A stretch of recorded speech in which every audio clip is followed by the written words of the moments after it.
तर या रेसिपीमध्ये बघणार आहोत आपण चीज कॉर्न बाउल. स्पेशल ही लहान मुलांसाठी रेसिपी म्हटलं तरी चालेल. लहान मुलांची ही फेवरेट म्हणजे फेवरेट आहे. पण हे मार्केटमध्ये अतिशय सहजपणे कुठंच भेटत नाही, म्हणून आपण हिला घरीच बनवणार आहोत. त्याच्यासाठी घेतलेत मी 3 बटाटे मीडियम साईजची बॉईल करून, आणि बटाटी गरम गरममध्ये किसायचे नाहीत, थंड झाल्यानंतरच किसून घ्यायचे आहेत. त्यानंतर 2 लसणाच्या पाकळ्या किसून घेतलेल्या आहेत. त्याच्यामध्ये टाकला आहे थोडासा कांदा, थोडीशी येल्लो शिमला मिरची आहे. येल्लो नसेल तर तुम्ही हिरवी मिरचीचं प्रमाण थोडंसं वाढवू शकता.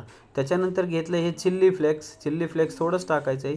त्यानंतर आलं आपला हा काळी मिरी पावडर, आणि ही घेतलेलं आहे स्वीट कॉर्न मकाचे दाणे, आणि मकाचे दाणे तुम्ही थोडेसे बारीक बारीक चॉप करून घ्या.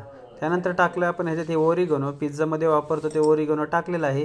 ओरिगनो नसेल तर तुम्ही स्किपही करू शकता. चवीनुसार मीठ, आणि जेवढे बटाट्याचं प्रमाण आहे आपलं 1 कप बटाटा असेल तर पाऊण कप चीज टाकायचं आहे ह्याच्यामध्ये. आणि चीज तुम्ही मोझरेला चीज यूज करायचं आहे. त्याच्यामुळं काय होतं, हे जसे जसे आपण पुढे फ्राय करत जाऊ तसे तसे हे मस्त चीज बस्ट होतं. आता घेतला आहे ह्याचा छान असा गोळा करून, आणि महत्त्वाचं म्हणजे हे तुम्ही जे बाउल बनवताय हे तुम्ही फ्रीजमध्ये 6 महिनेही स्टोअर करू शकता, आणि पाहिजे तेव्हा एक एक एक एक काढून तुम्ही ह्याला फ्राय करून ह्याचा स्वाद घेऊ शकता. आता घेतलेलं आहे ते सगळे आपण मध्यम आकाराचेच आपल्याला हे बॉल करायचे आहेत. बघा, छोटे मोठे थोडेफार चालेल, पण एकदम मीडियम साईजचे केले तर अतिशय दिसायलाही सुंदर दिसतात. आता घेतलेलं आहे पलीकडच्या प्लेटमध्ये आपण ब्रेड 2 ब्रेड गरम करून त्याला मिक्सरमध्ये फिरवून, किंवा तुम्ही रेडीमेड आणू शकता. आणि ह्या वाटीमध्ये घेतलं आहे 1 चमचा मैदा आणि 1 चमचा कॉर्नफ्लॉवर.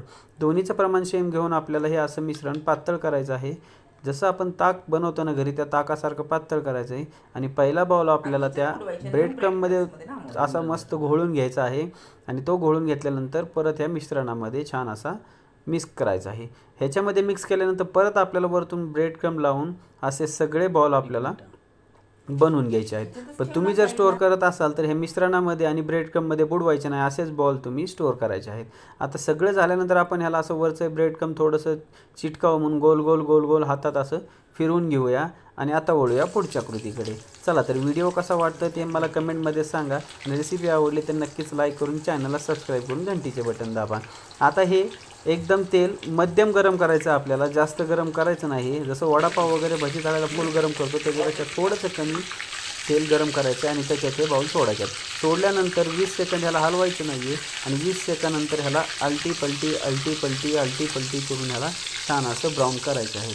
असं तुम्हाला चीज थोडंसं बाहेर आलेलं दिसेल तेव्हा समजून जायचं की हे बाउल आपले रेडी झालेले आहेत खाण्यासाठी.